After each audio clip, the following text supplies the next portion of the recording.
Eu sou o PH Pereira e este é o canal Mergulhando nas Escrituras.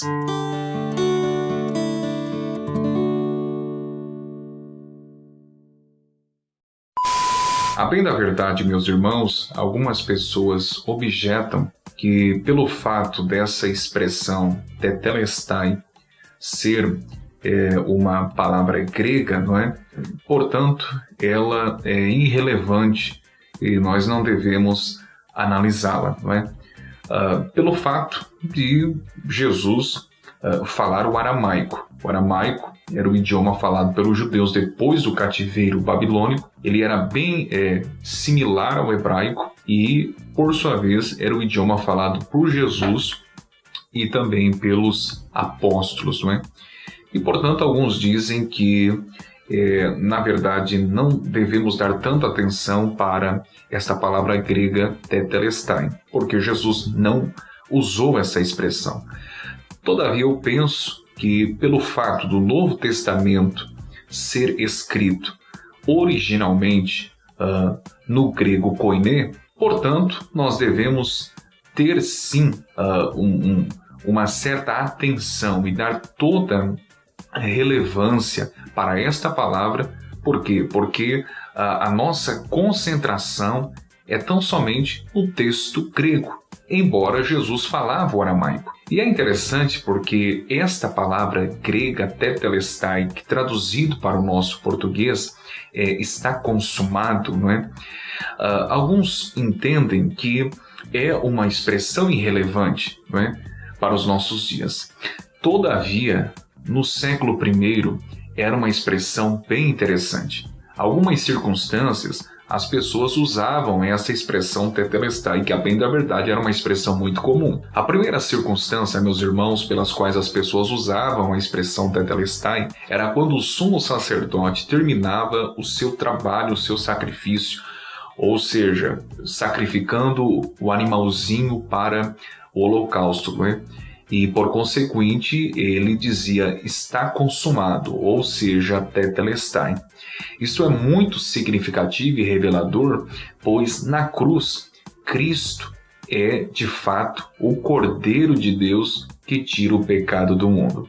Todos os sacrifícios, aquelas leis cerimoniais na época veterotestamentária apontavam para Cristo e tiveram seu papel importante naquela época, e os sacrifícios apenas cobriam os pecados dos homens, contudo não os apagava, não é? Mas na cruz, Cristo, o Cordeiro Imaculado, não é? O sacrifício perfeito de Deus, ele pagou, quitou toda a nossa culpa, a nossa dívida para com Deus.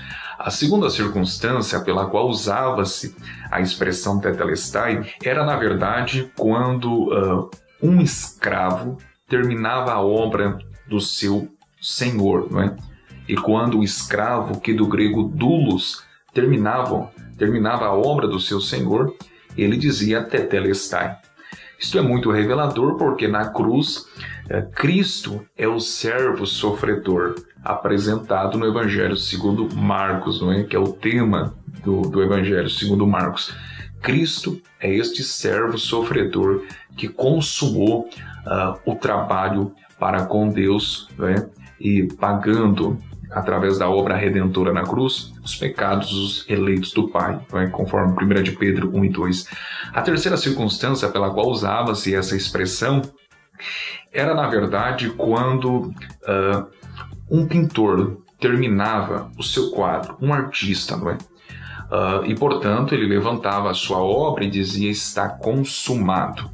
Ou quando um escriba ou um escritor terminava o seu manuscrito e dizia, está consumado, tetelestai. Isto é muito revelador porque na cruz, o quadro que Deus havia pintado da raça humana e até mesmo a história que ele escreveu, não é? Cumpriu-se através do seu Filho, a saber, Cristo.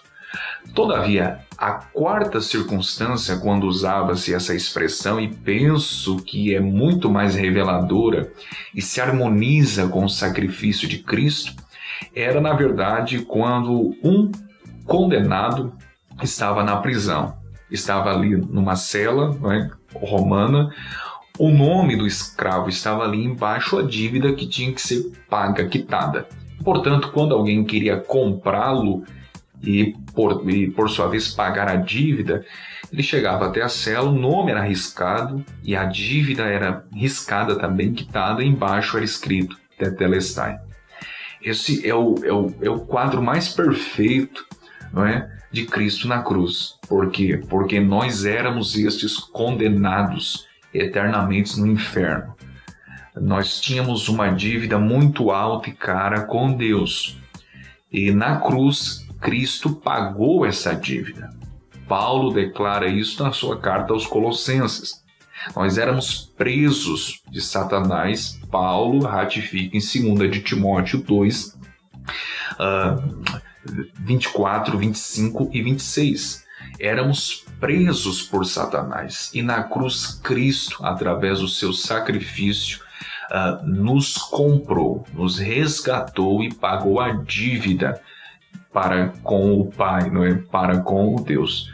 Portanto, é motivo de sobra dar glória a Deus, não é? Por meio do sacrifício de seu Filho, pelo plano redentor, o plano da salvação, ok? E neste dia, nós devemos sim nos lembrar do sacrifício e pensar que tudo é por meio dele, para ele, é os méritos dele, é as obras dele e não as nossas obras, não é? Toda a dívida já está paga e quitada. Não há nada que você possa fazer para ser salvo, a não ser crer no sacrifício do Filho de Deus. Ok? Abraço.